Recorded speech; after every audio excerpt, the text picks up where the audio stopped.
वाह वाह, आज तो अच्छी दावत हो गई है। शेर राजा के बेटे को उठाकर ले आता है और उसे अपना आहार बना लेता है।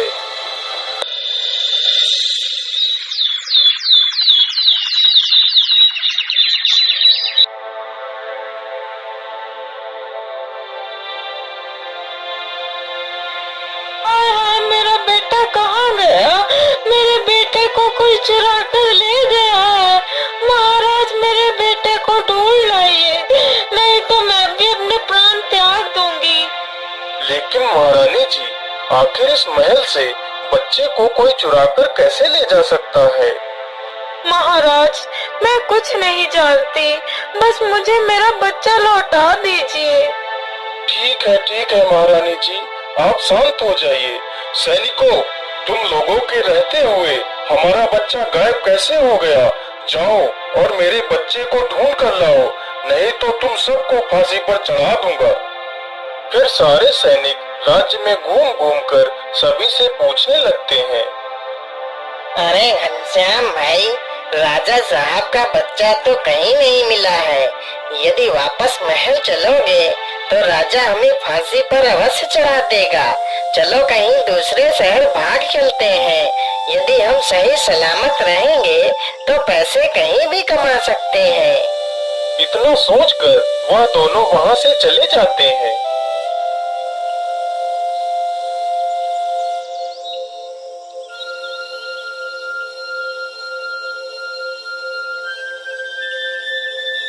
बाबा, आंखें खोलिए बाबा, हमारी मदद करिए बाबा।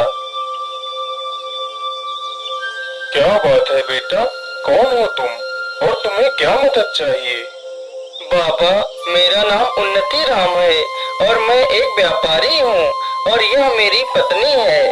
बाबा, मुझे ईश्वर ने सब कुछ दिया है, बस एक औलाद की ही कमी है। बाबा, आप ही मुझे कोई उपाय बता दीजिए जिससे मुझे संतान की प्राप्ति हो जाए। बेटा, उपाय तो है, लेकिन उपाय बहुत ही कठिन है। इसमें तुम्हारा बहुत नुकसान भी हो सकता है। बताइए बाबा, वह उपाय क्या है? मैं पुत्र प्राप्ति के लिए कोई भी नुकसान उठा सकता हूँ। तो सुनो बेटा, कल पूर्णमासी है। यदि तुम सूर्य उदय से लेकर सूर्यास्त तक दान करो तो तुम्हें पुत्र की प्राप्ति अवश्य होगी।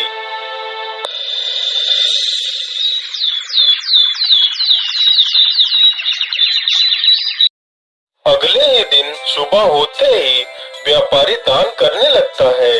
दान करते करते उसे पूरा दिन गुजर जाता है और उसका सारा धन सूर्यास्त से पहले ही समाप्त हो जाता है। अरे मालिक, इस गरीब को भी कुछ दे दीजिए मालिक। बोलिए बाबा, आपको क्या चाहिए? मालिक, मैं बेसहारा हूँ और इधर उधर की ठोकरें खाता हुआ घूम रहा हूँ मालिक। मेरे पास रहने के लिए घर तक नहीं है। यदि आप मुझे अपना यह घर दे दे तो आपकी बहुत कृपा होगी मुझ पर। ठीक है बाबा, जाइए, मैंने आपको ये घर दे दिया। मालिक, मैंने 4 दिनों से कुछ भी नहीं खाया है मालिक, और ना ही मेरे बीवी बच्चों ने कुछ खाया है। जैसे ही मुझे आपके बारे में पता चला, मैं दौड़कर आपके पास आ गया मालिक।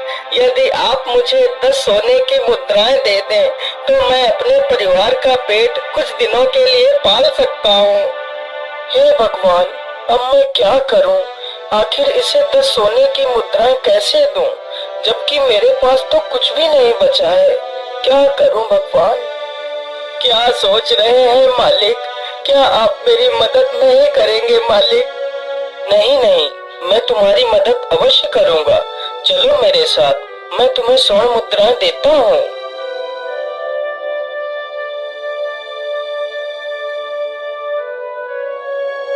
फिर उन्नति राम एक सेठ के पास जाता है। सेठ जी, मुझे 10 स्वर्ण मुद्राएं दे दीजिए। मैं आपको ये मुद्राएं कल तक लौटा दूंगा। मैं तुम्हें 10 स्वर्ण मुद्राएं तो दे सकता हूँ, लेकिन उसके बदले तुम्हें मेरे पास कुछ गिरवी रखना पड़ेगा। लेकिन सेठ जी, मेरे पास तो आपको देने के लिए ऐसी कोई वस्तु नहीं है। नहीं नहीं, तुम्हारे पास एक ऐसी चीज है जो तुम मुझे देकर 100 मुद्राएं ले सकते हो। लेकिन सेठ जी, मेरे पास ऐसी क्या वस्तु है? उन्नति राम, तुम अपनी पत्नी को हमारे पास गिरवी रख दो, तब तक तुम्हारी पत्नी मेरे घर का सारा कार्य करेगी। जिस दिन तुम मुझे मेरी मुद्राएं वापस कर दोगे, उस दिन तुम अपनी पत्नी को ले जा सकते हो। ठीक है सेठ जी, मैं मंजूर हूँ, मुझे 100 मुद्राएं दे दीजिए। फिर वह सेठ उन्नति राम को 10 स्वर्ण मुद्राएं दे देता है और उन्नति राम वह स्वर्ण मुद्राएं उस भिक्षुक को दे देता है। अब तो मेरे पास कुछ भी नहीं बचा है, अब मैं पैसे कहाँ से लाऊं? मैं ऐसा करता हूँ, अपने मित्र से मदद मांगने के लिए जाता हूँ। फिर वह मदद मांगने के लिए अपने मित्र के पास जाता है। मित्र, मुझे तुम्हारी मदद की आवश्यकता है, मैं बहुत परेशानी में हूँ मित्र। क्या बात है मित्र, तुम्हें किस बात की परेशानी है, बताओ मुझे। फिर उन्नति राम अपने मित्र को पूरी कहानी सुनाता है। अब मैं क्या करूं मित्र, तुम ही मेरी आखिरी उम्मीद हो, मेरी मदद करो मित्र। लेकिन मित्र, मैं तुम्हारी मदद नहीं कर सकता।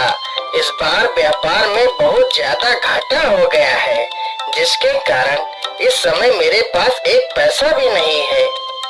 उसका मित्र भी उसकी मदद करने से इनकार कर देता है, तो उन्नति राम बहुत ही दुखी हो जाता है और वहाँ से वापस चल देता है।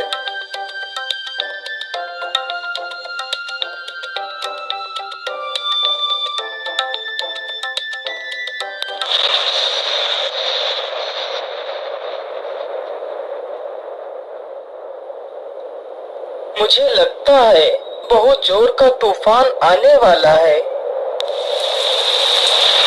हे भगवान, यह तो बहुत जोर की बारिश आ गई, अब क्या करूं? चलो इसी पेड़ के नीचे बैठ जाता हूँ, कुछ तो इस बारिश से बच पाऊंगा। उन्नति राम पूरी रात उसी पेड़ के नीचे बैठा रहता है।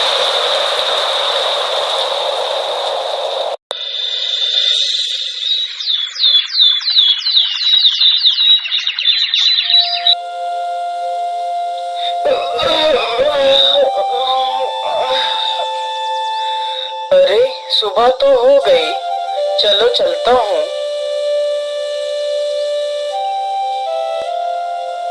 उन्नति राम चलते चलते बहुत थक जाता है और उसे बहुत जोर की प्यास भी लगती है। अरे मैं तो चलते चलते बहुत थक गया हूँ और मुझे बहुत जोर की प्यास भी लगी है।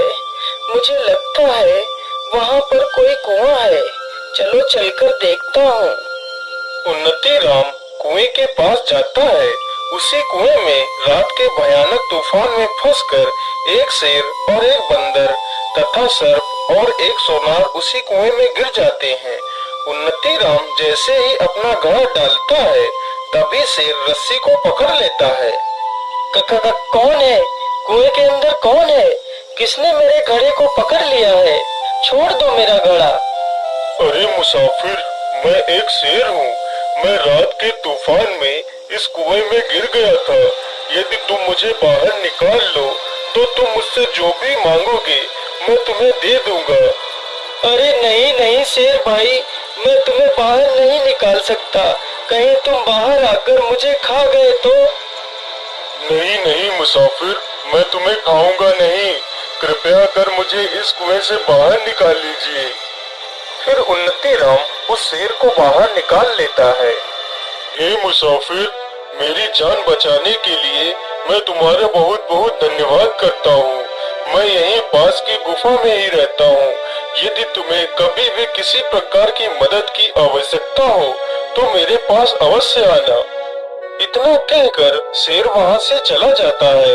उन्नति राम फिर से अपना पानी का घड़ा कुएं में लटकाता है, तो इस बार सर्प रस्सी को पकड़ लेता है।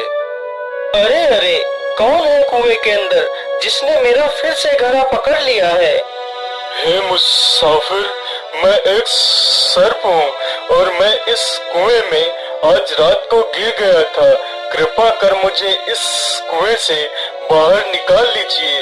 तुम मुझसे जो भी कहोगे मैं वही करूँगा। फिर उन्नति राम उस सर्प को भी कुएं से बाहर निकाल लेता है। हे नेक दिल इंसान, तुमने मेरी जान बचाई है, इसलिए तुम मुझे कभी भी कहीं भी मदद के लिए पुकारना तो मैं दौड़ा चला आऊंगा। इतना कहकर वह सर्प भी वहां से चला जाता है। इसी प्रकार उन्नति राम उस बंदर को भी बाहर निकालता है। हे मुसाफिर, तुमने मेरी जान बचाई है। मैं आपका ये एहसान कभी नहीं चुका सकता। तुम्हें जब भी मेरी मदद की आवश्यकता पड़े तो मेरे पास आ जाना। मैं आपकी मदद अवश्य करूंगा। लेकिन मेरी बात याद रखना, इस कुएं में एक सोनार गिरा हुआ पड़ा है। तुम उसे बाहर मत निकालना, वह बहुत ही दुष्ट तथा कपटी है। उन्नति राम जैसे ही अपना घड़ा कुएं में लटकाता है, तभी वह सोनार घड़े को पकड़ लेता है। अरे बड़े भाई, मुझे इस कुएं से बाहर निकाल लो। मैं बहुत परेशानी में हूँ। यदि तुम मुझे बाहर निकाल लोगे तो मैं तुम्हें सोने चांदी से तौल दूंगा। सोनार की यह बात सुनते ही उन्नति राम सोच में पड़ जाता है।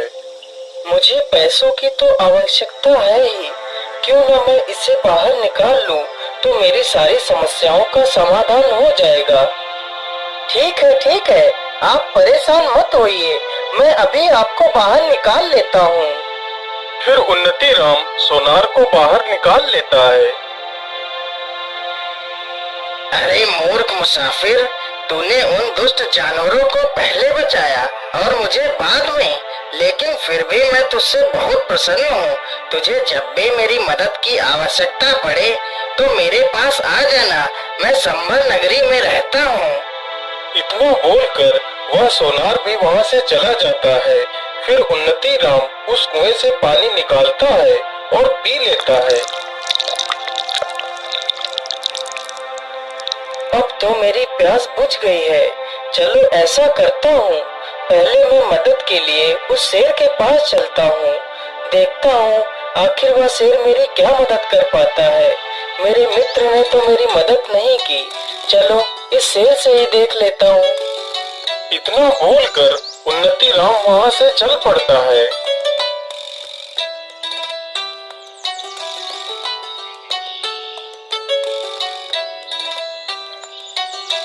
आइए आइए मुसाफिर, तुम्हारा स्वागत है। बोलिए, तुम्हारा यहाँ आना कैसे हुआ? शेर तुरंत ही गुफा के अंदर जाता है और 2 सोने के कंगन लेकर आता है। ये लो मुसाफिर, मेरे पास इतना ही है, लेकिन इतने में ही तुम्हारा काम हो जाएगा। मैं ऐसा करता हूँ, यह कंगन लेकर मैं उसी सोनार के पास जाता हूँ जिसे मैंने कुएं से बाहर निकाला था। वह जरूर इन कंगनों की सही कीमत दे देगा।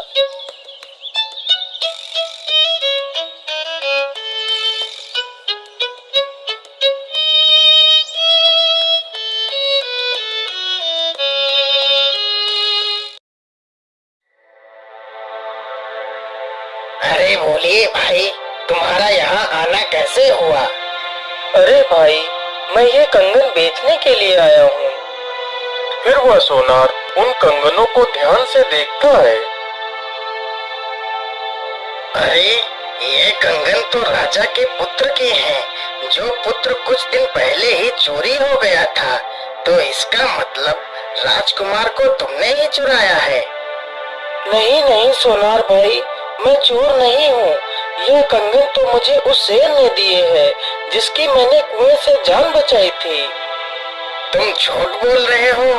चलो राजा के पास, वहीं पर फैसला होगा।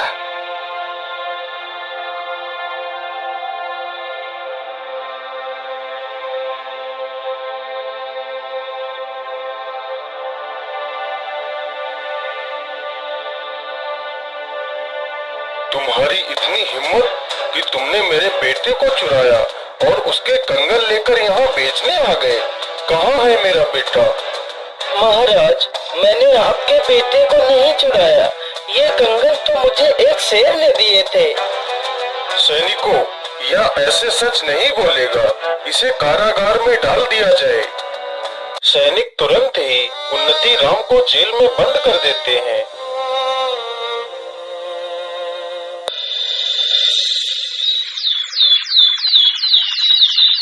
हे भगवान, ये कैसी मुसीबत में फंस गया हूँ।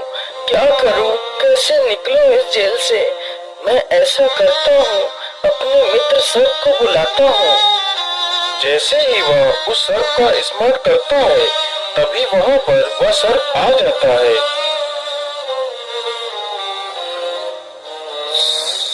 बोलिए मित्र, मुझे तुमने यहाँ क्यों बुलाया है और तुम्हें इस कारागार में किसने बंद किया है? फिर उन्नति राम उस सर्प को सारी घटना के बारे में बताता है। तुम परेशान मत हो मित्र, जो मैं कह रहा हूँ उससे ध्यान से सुनो। आज रात मैं इस राजा को डस लूंगा तो राजा मूर्छित हो जाएगा। सुबह होते ही राजा को अनेकों हकीम वैद्य ठीक करने के लिए आएंगे, लेकिन मैं राजा के शरीर से जहर को उतरने नहीं दूंगा। तुम इस कारागार में बैठकर बस यही बोलते रहना कि सर्प का काटा हुआ तो मैं भी ठीक कर लेता हूँ, लेकिन मैं क्या करूँ? मैं इस जेल में बंद हूँ, क्या कर सकता हूँ? यह तो राजा का दुर्भाग्य है। फिर तुम्हारी इन बातों को कोई ना कोई सुनकर तुम्हें राजा को ठीक करने के लिए अवश्य बुलाएगा। तुम आना और चुपचाप बैठकर झूठ मूठ का मंत्र पढ़ना, तभी मैं राजा के शरीर से अपने जहर के प्रभाव को खत्म कर दूंगा। तो राजा तुम्हें इनाम भी देगा और तुम्हें आजाद भी कर देगा। उन्नति राम ने सर्प के कहे अनुसार ही किया। सर्प वहाँ से चला जाता है और राजा को डस लेता है।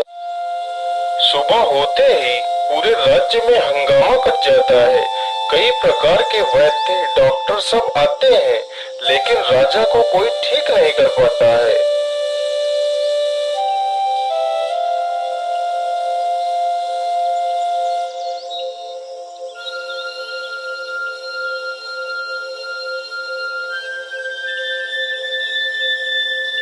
क्या बताऊं, मुझे तो राजा ने इस काल कोठरी में बंद कर रखा है।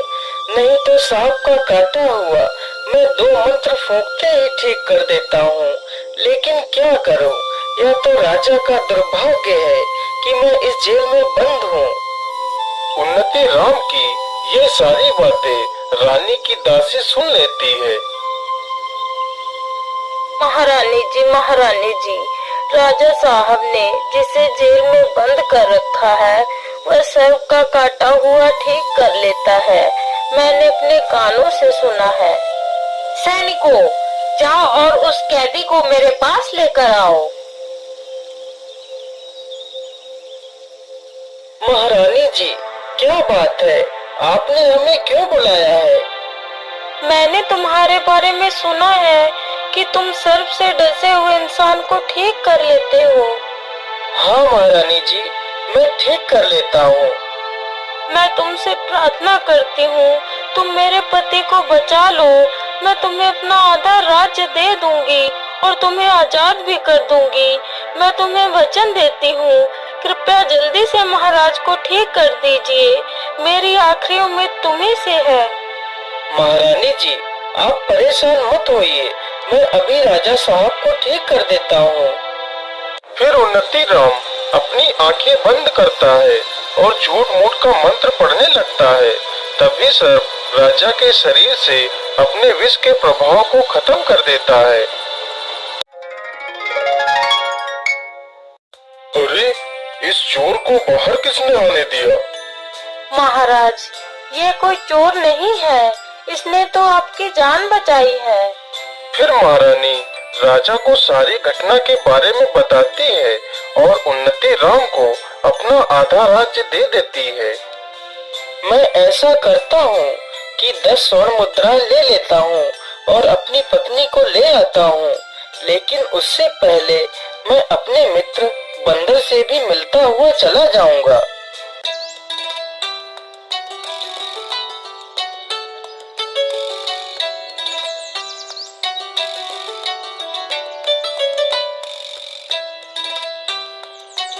आइए मित्र, तुम्हारा स्वागत है। बड़े दिनों के बाद आए हो मित्र। मैं तो तुम्हारी ही प्रतीक्षा कर रहा था। बोलो मित्र, तुम्हें क्या चाहिए? मित्र, मुझे कुछ नहीं चाहिए, बस मेरा मन किया तो मैं तुमसे मिलने चला आया। अरे मित्र, तुमने मेरा जीवन बचाया था, इसलिए मैं तुमसे बहुत खुश हूँ और मैं तुम्हें कुछ देना भी चाहता हूँ।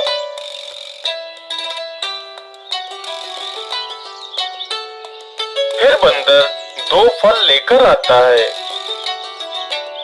ये लो मित्र, ये इच्छा पूर्ति फल है जो मुझे भगवान शिव ने दिए थे। इस फल से तुम अपनी इच्छा बताकर जिसे भी खिला दोगे तो तुम्हारी इच्छा पूरी हो जाएगी। ये सुनकर उन्नति राम बहुत प्रसन्न हो जाता है और फल लेकर वहाँ से सीधे सेठ के पास पहुँच जाता है।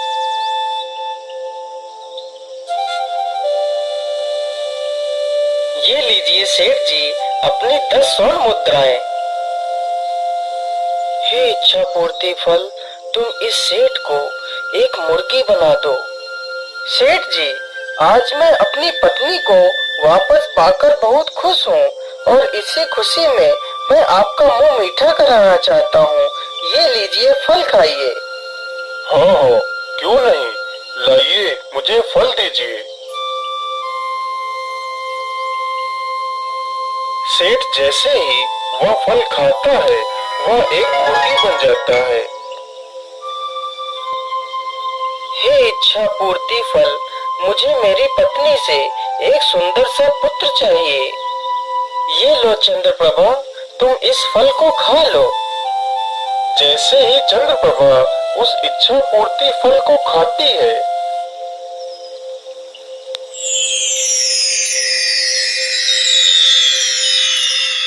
बच्चा मिलने के बाद वह दोनों बहुत ही प्रसन्न होते हैं और अपने राज्य की ओर लौट जाते हैं। अरे हरामखोर मुर्गे, मैं मुर्गी नहीं हूँ, मैं सेठ हूँ, मुझे छोड़ दे।